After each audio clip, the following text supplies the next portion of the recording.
Today's tech news moves fast, but understanding it shouldn't be hard. That's why Snarful Solutions Group brings you Connecting the Dots, where we break down what's happening in tech and why it matters to you. Now, let's dive in with your hosts. Welcome to Connecting the Dots. I'm Alex. And I'm Morgan. Great to be with you all. Happy Friday, everyone. It is indeed Friday, August 22nd, 2025. And, the casual Friday vibes are definitely here in the studio. Oh, absolutely. Though maybe not quite as casual outside here in Sacramento. Yeah, you're not kidding. Quick weather check. We're looking at a hot high of 101 degrees Fahrenheit today here. So stay cool if you're local. Definitely. And nationally, it's pretty intense, too. There's a dangerous record heat wave hitting the desert Southwest and California Central Valley through Saturday. Right, and that heat's even extending up into the Pacific Northwest through Tuesday, so really widespread. And on the other side of the country, watch out for coastal flooding and high-rip current risks along the East Coast, plus some flash flooding potential down in Georgia and South Carolina.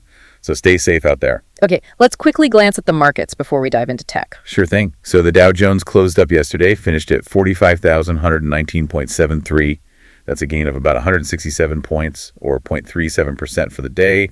Also up slightly for the week. Okay, decent end to the week there. How about the S&P? S&P 500 also closed higher for the day, up about 21 points to 6,405.95. That's a 0.33% gain.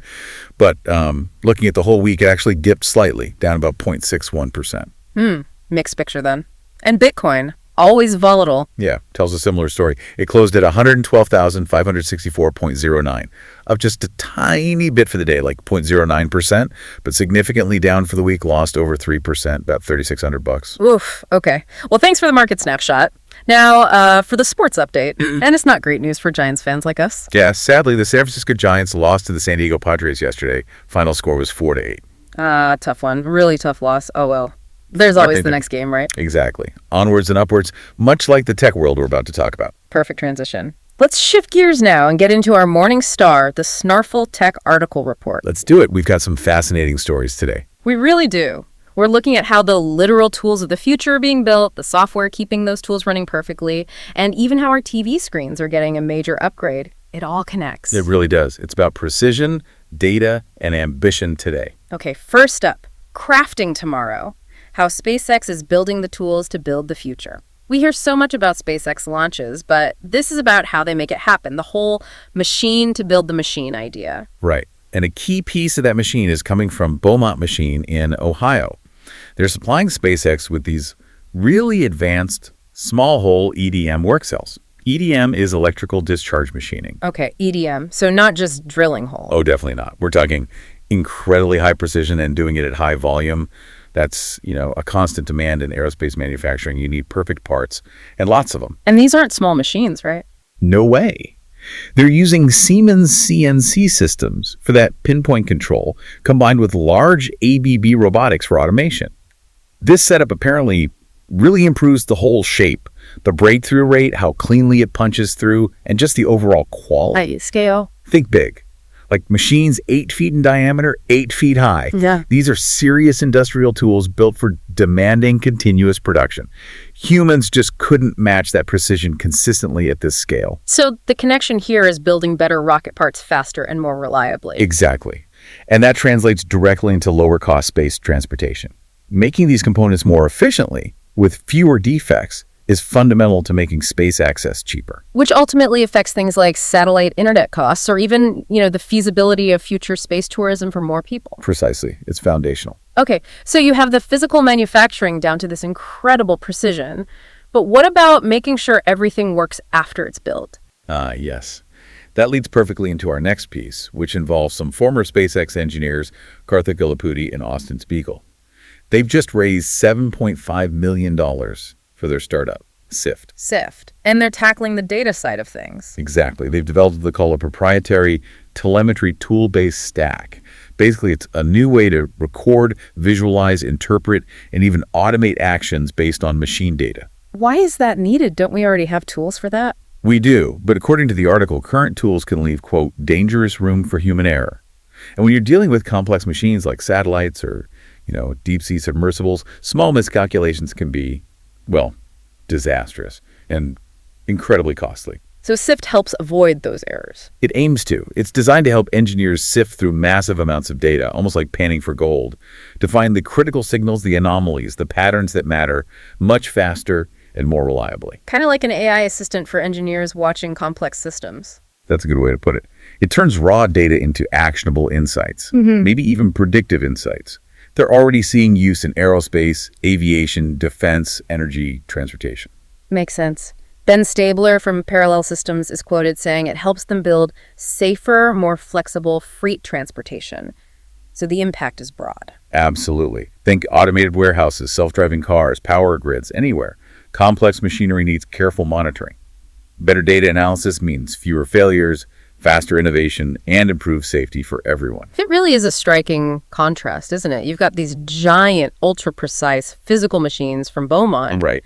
And then this incredibly sophisticated software from SIFT, making sure everything performs exactly as intended. It's the synergy, like you said, you need both. It's like having the world's best engine, but also needing the world's best diagnostic system to keep it running perfectly. One without the other isn't enough for these kinds of ambitions. It's almost funny to think about the level of care for space parts versus, me trying to assemble IKEA furniture. Slightly different stakes. Just slightly.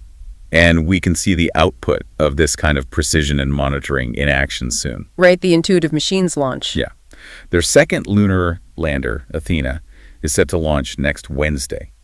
It's riding a SpaceX Falcon 9, naturally. And this is part of that NASA CLPS program, Commercial Lunar Payload Services? Correct. Getting private companies involved in moon deliveries. Athena's mission is ambitious. Land near the moon's south pole and actually drill for water ice and other resources. That's huge, especially after their first lander, Odysseus, made that historic private landing, even though it tipped over. It did tip, but it still sent back data. So this next mission, Athena, really showcases where all this advanced manufacturing and data analysis leads, pushing exploration, finding resources for future missions. It's a payoff. Okay, let's shift focus slightly, but stay in space. Story number 2 involves more high-stakes endeavors. SpaceX's Starship and Firefly Aerospace's global plans. Yeah, things are really heating up, sometimes literally in the launch business. So first up, SpaceX has another Starship test flight scheduled. That's right. The 10th test flight coming up this Sunday, August 24th. Launch time is set for 6:30 p.m. Central Time from Starbase down in Texas. And this one has some pretty major goals, doesn't it? Oh yeah, big ones. First, they're going to attempt, for the very first time, to bring the upper stage, the Starship vehicle itself, back to the launch site for a landing. That's a huge step towards reusability. Wow, okay. What else? They're also trying, again, this is the 4th attempt to deploy some test Starlink satellites. The previous 3 tries didn't quite work out. These are just simulators, 8 of them, designed to burn up on reentry. And they're trying to relight engines in space? Yep, reigniting Raptor engines while in space for an orbital burn maneuver. Lots of complex steps. What about the Super Heavy booster, the giant first stage? That has its own flight plan. It's already proved it can be caught by the chopsticks on the launch tower. They've done that 3 times now. But this time, it's doing more complex in-flight experiments. Including a controlled flip maneuver after separation, and then heading for a soft water landing out in the Gulf of Mexico, or, as the document amusingly called it, the Gulf of America. Okay, so this flight is really pushing the envelope on the whole reusable system. Absolutely. Starship is designed from the ground up to be a fully and rapidly reusable transportation system.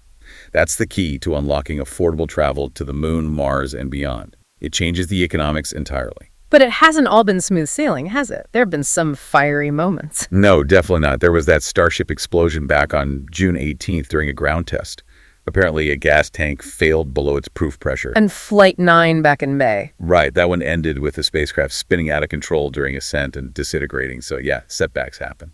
Which ties into Elon Musk's whole philosophy, doesn't it? The rapid testing, accepting failures as learning opportunities. Exactly. Yeah. He embraces a risk-tolerant philosophy. Test often.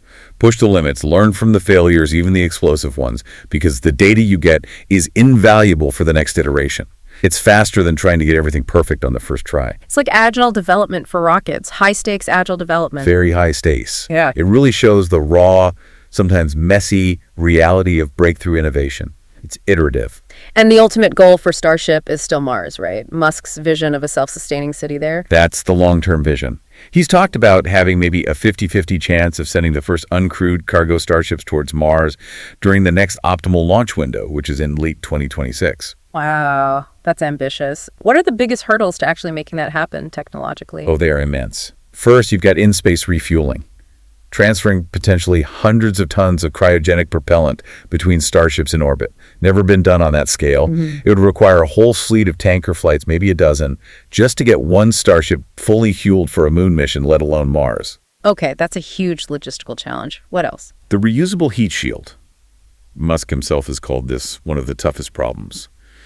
Coming back into Earth's atmosphere is hard enough, but Mars's atmosphere, which is mostly carbon dioxide, actually creates more oxygen during reentry due to the heat, which is really bad for heat shield materials. It's chemically more aggressive. Destructive. Wow. And then there are the human factors later on. Right. Deadly space radiation, keeping life support working for months or years, building infrastructure like a fuel depot on Mars using local resources. It's a whole other level of difficulty. Some experts sound cautious. Olivier de Weck from MIT called it primarily a logistical problem. Yeah, and Phil Metzger from the Florida Space Institute basically said SpaceX has a great track record, but, quote, we're reaching the point where you start to worry about the scale of these challenges. It really puts it in perspective. These are truly frontier technologies pushing towards potentially world-changing goals, but the road ahead is incredibly long and difficult.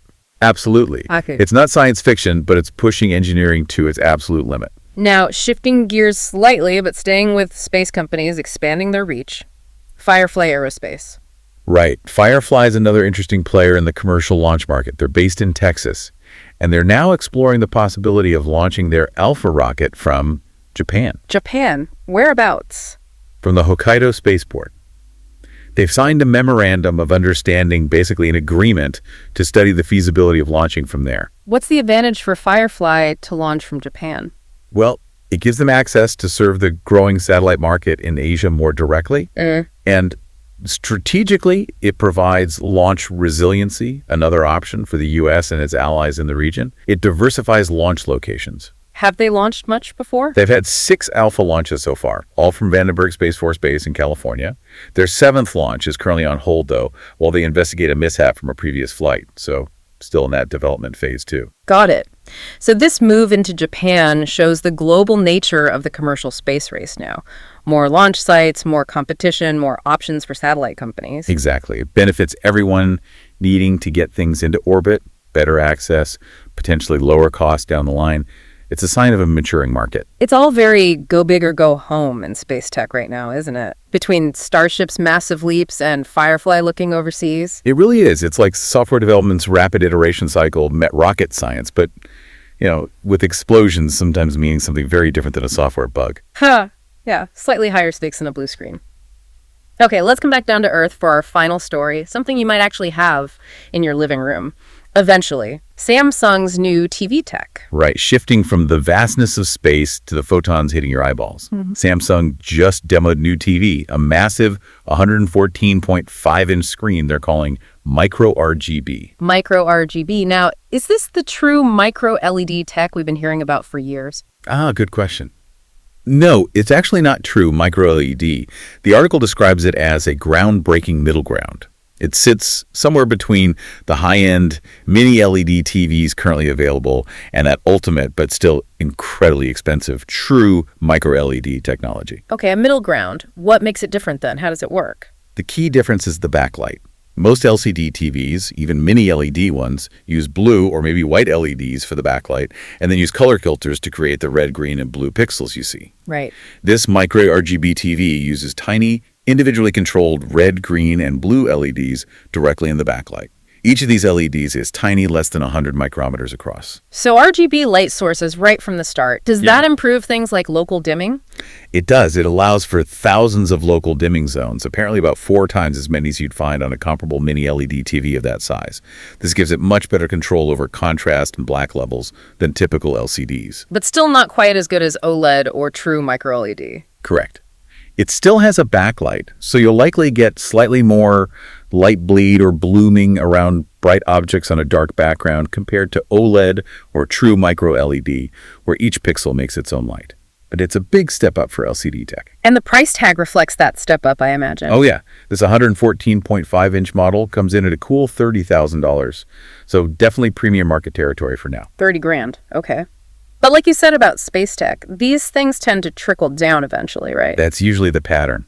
The tech developed for these flagship models eventually finds its way into more affordable TVs, maybe even our phone screens down the line. Yeah, it pushes the whole industry forward. So besides better dimming, what's the main benefit? Why go to all this trouble with RGB LEDs in the backlight? The biggest draw seems to be color.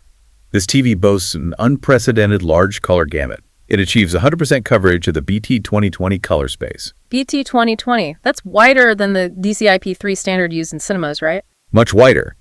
So what this means for you, the viewer, is incredibly accurate and vibrant colors.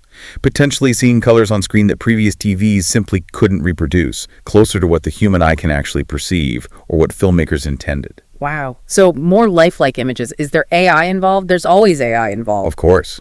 It has a micro RGB AI engine working behind the scenes to optimize picture and sound in real time. Features like Color Booster Pro and micro RGB Precision Color are mentioned. And other bells and whistles. For $30,000, I hope so. You bet. Glare-free screen tech, a super slim metal design, Samsung's Vision AI platform handling picture, audio, and voice control via Bixby. Bixby's still around. Apparently so.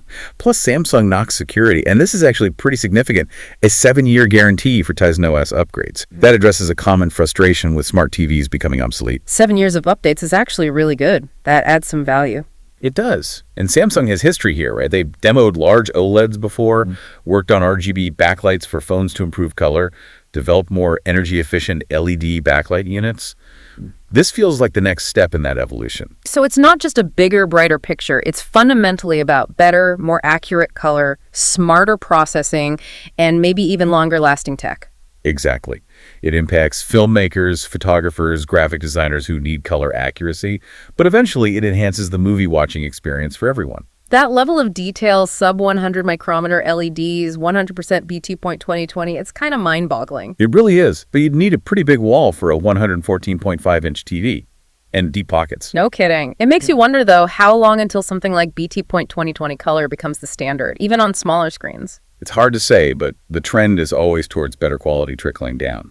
Maybe not next year, but it sets a new target. Okay, so let's quickly tie this all together. We started with SpaceX building machines, both physical tools from Beaumont Machine with incredible precision. Right, and the software tools from SIFT to monitor those complex systems flawlessly. Then we jumped to the high-stakes world of Starship's next big test flight, pushing reusability for Mars ambitions despite the risks and failures. Alongside Firefly Aerospace, expanding the commercial space race globally by looking to launch from Japan. And finally, we landed back in our living rooms looking at Samsung's micro RGB TV, not quite micro LED, but a major step forward in color accuracy and display tech, bridging the gap to future screens. It really does show how these different areas of technology, from manufacturing and software to space exploration and consumer electronics, are all interconnected. They push each other forward. Innovation in one area enables breakthroughs in another. It's all about connecting those dots, improving precision, managing complexity,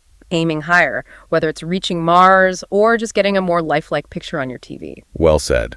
These advancements constantly redefine what's possible, pushing boundaries in ways that eventually touch all of our lives. What seems like a niche technology today could be standard tomorrow. Absolutely. Lots to think about there. That's all the time we have for today's report. Remember, we're here to help at Snarful, so reach out on our website if you have more questions. That's a wrap on today's top stories.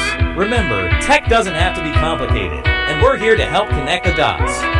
If you've got questions or want to learn more, visit us at snarful.com. Thanks for listening, and we'll catch you next time.